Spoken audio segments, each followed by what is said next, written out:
حضرت عمر فاروق جیسا دلیر اور جرری آدمی جمعہ پڑھانے مسجد میں داخل ہوئے تو جناب ابو ایوب انصاری دروازے پہ کھڑے ہو گئے، کہنے لگے عمر تیرے نوکر نہیں، ٹائم پہ آیا کر، بڑی دیر سے کھڑے ہیں، کیوں دیر سے آیا ہے؟ بڑے جلالی تھے نا حضرت عمر، لیکن وہ جلالی اس وقت تھے جب کوئی ظلم کرتا تھا، اور ذات کے لیے جلالی نہیں تھے۔ کہا وقت پہ آیا کر، کو ملازم نہیں تیرے؟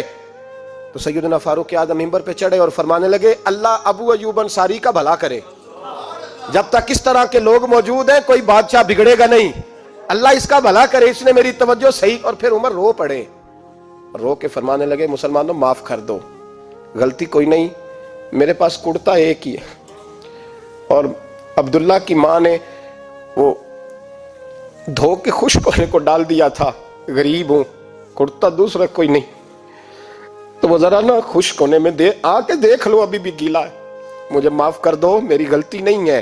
صحابہ درد کے ساتھ رونے لگے اور کہنے لگے اللہ اس طرح کے حکمران ہمیشہ عطا کرتا رہے۔ میرے بھائی تو انصاف کا رنگ تو دیکھ، ان تقاضوں کو سمجھنا۔ یہاں کسی کی جرت ہے بول سکے، طاقت ہے کسی کی، لیکن انہوں نے اپنے آپ کو پیش کیا، سامنے پیش کیا اپنے آپ لوگوں کے سامنے۔ دو مال غنیمت کی چادریں بانٹ رہی ہیں، سب کو ایک ایک ملی ہے۔ فاروق اعظم جمعہ پڑھانے آئے تو اسی چادر کا کرتا، اسی کی تامت، لوگ کھڑے ہو گئے، عمر بتا تو نے دو کیوں لی؟ یہ انصاف ہے؟ یہ عدل ہے؟ کیوں لی دو؟ حضرت عمر کہنے لگے میرا بیٹا جواب دے گا۔ عبداللہ بن عمر بولے، کہنے لگے ابا جی کے کپڑے بڑے پرانے ہو گئے تھے، میں نے اپنے حصے کی بھی اپنے ابا جی کو دے دی ہے۔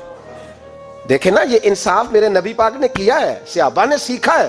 میں اور آپ تیار نہیں، ہم تیار نہیں انصاف کے لیے، ہمارا مزاج نہیں انصاف کا، ہمیں خود بہت سارا آگے پیش ہو کے رنگ دکھانا پڑے گا، اس کے لیے ہماری تیاری نہیں۔ اس لیے ہم حکمرانوں کو گالی دے کے چپ کر جاتے ہیں، اس لیے ہم وکیلوں کے کہتے ہیں بکتے بڑا ہیں، جج بکتے، یہ باتیں کر کے ہم خاموش ہیں، ہم پیش نہیں کر پا رہے، ابھی تک ہم اپنے آپ کو کھڑا نہیں کر پا رہے کہ ہم سے مطالبہ کرو انصاف کا۔